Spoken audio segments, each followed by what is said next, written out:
I would like to just hear the personal testimonies from two very brave women. There are lots of people are bringing forth a very paternalistic approach to this conversation, the medical, the that very high level legal, but at the grassroots, where are the women's voices? So Jaya, Taki, would you like to speak from there or here? Great, thank you so much. Good here. All right. Yeah, so as Rachel mentioned, that abortion coercion was in the media due to to NRL players. I was obviously one of those women who was coerced into an abortion. I had an abortion across the road, actually. And I get it. I get that those booklets are full of statistics, and I get that we've got legal jargon, and I get that we've got doctors. But I am one of those women. And that's the thing when you're talking in this space, is that you forget the people. I know that some people did see my story. Obviously, I was on Channel 9 talking about it. I was coerced into an abortion. I'd like to say forced. The reasons for abortion were just due to the fact that my partner didn't want to take any responsibility. And I was told things like, I'll hate you and I'll hate this baby. I remember going across the road and I remember thinking, I want the counsellor, because you go in for a counselling session. And by the way, I guarantee if anyone goes home tonight and books an abortion, you can do it, and you'll be able to get one by tomorrow. It is so accessible. I remember thinking that you have a counselling session beforehand, and that's when they decide if you can have an abortion or not. And the first question she said was, how long have you been together? I said, 4 months. She goes, yeah, I can see why you want an abortion.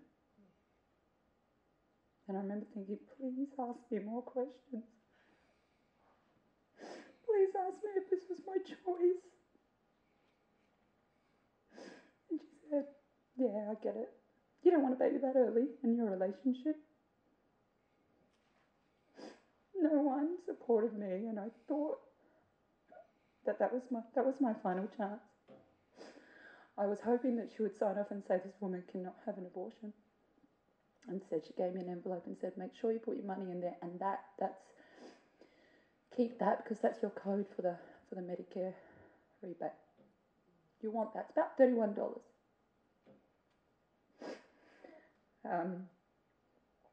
This law reform will further validate men like my ex-partner who do not value women and their children.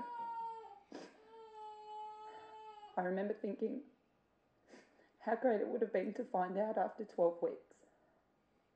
Some women use that period as a safeguard.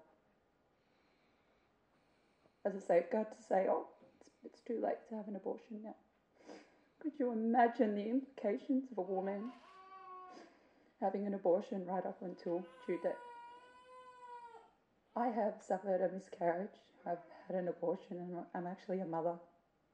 I have a 6-year-old daughter who last night, her teacher said to me, your daughter is extraordinary.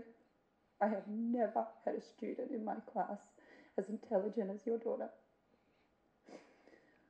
From a miscarriage, from an abortion, and from having a child, I can tell you there was only one that has liberated me as a woman, and it is being a mother.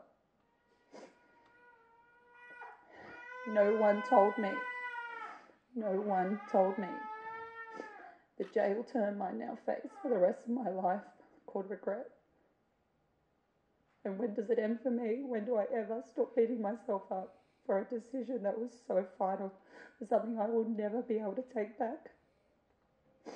Because it will never end for me. I'll only be able to handle it a bit better as time goes on.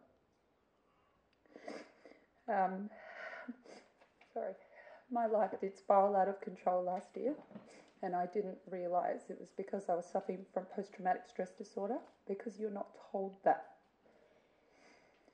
And also in relation to post-abortive care,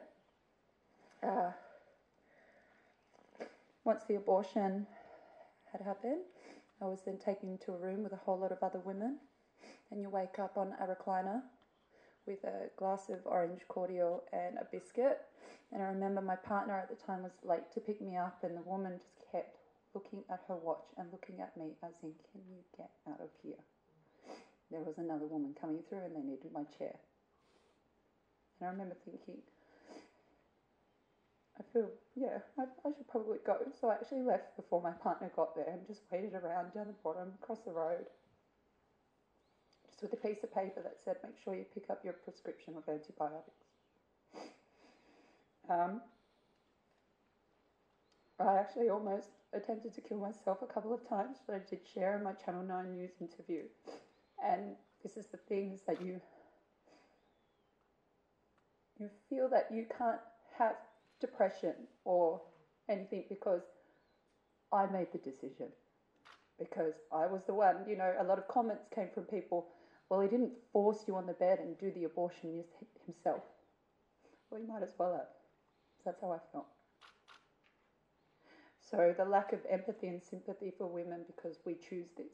It was never my choice. It was not what I wanted. So I would just like to bring that I get it. I get all of this. But I am one of those people and I am one of those statistics, and this is very real, and this law reform would be incredibly detrimental. Thank you.